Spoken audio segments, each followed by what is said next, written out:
On the Kelly File tonight, a healthcare story getting international attention now.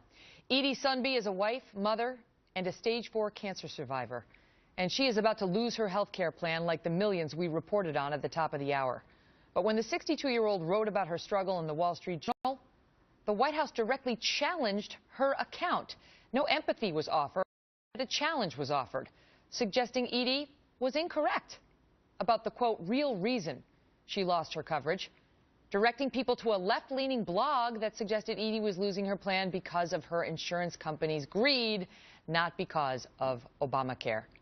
Joining me tonight, Edie Sunby. Edie, thank you so much for being here. And I know, to your credit, you never wanted to make this a political issue. You say you're a registered independent. You've voted for as many Democrats as you have Republicans.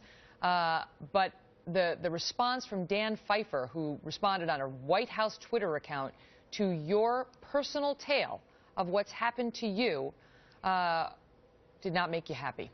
Tell us. Well, I'm very, very grateful to be alive.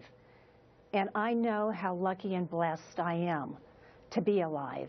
And the two things I think that are of utmost importance, the reason I'm alive today, is because of my medical insurance and because of my doctors.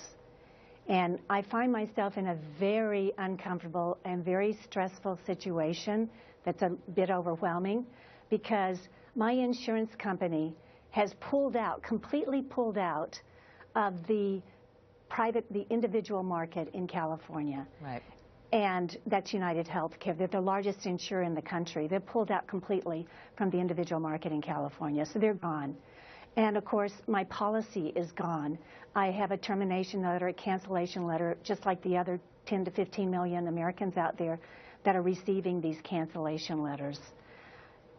So I don't have my insurance company that I love. I do not have the medical policy, the health policy that I love and trust. And now, if I go on a health exchange, I have to choose between my doctors. Right. You have to choose between your primary care doctors or your cancer doctors, and that's not a choice you want to make. What of it? Because the administration has told us in the wake of the news that, you know, over 10 million Americans are likely to lose their insurance. These are lousy plans. These were substandard plans that needed to go, and they're doing people a favor, basically, by forcing you off of them. That's absurd. And frankly, it's condescending because it's not true. And, you know, I feel like I'm a loser in this because I've lost my medical insurance and I've lost, and potentially could lose my doctors. But really, I think the biggest loser here is trust and respect for government, trust and respect for our leaders.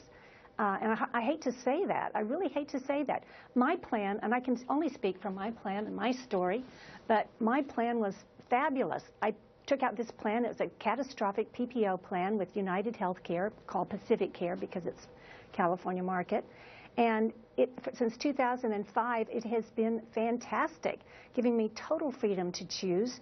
I have been, with this plan, I've been to Sloan Kettering in New York. I've been to MD Anderson in Houston because I have a very rare and very aggressive cancer, gallbladder cancer. And it's very late stage.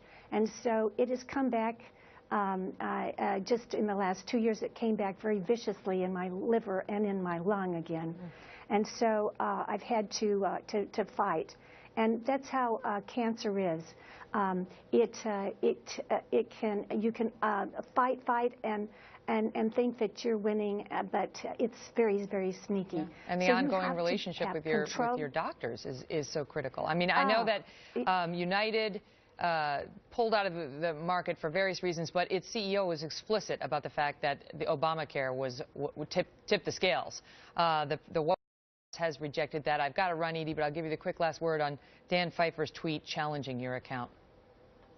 Well, you know, I didn't understand that, why they felt that was necessary, because you know, let's fix this. Let's figure out.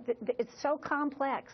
It's unbelievably complex and confusing. And don't blame the victim. And you can't trust.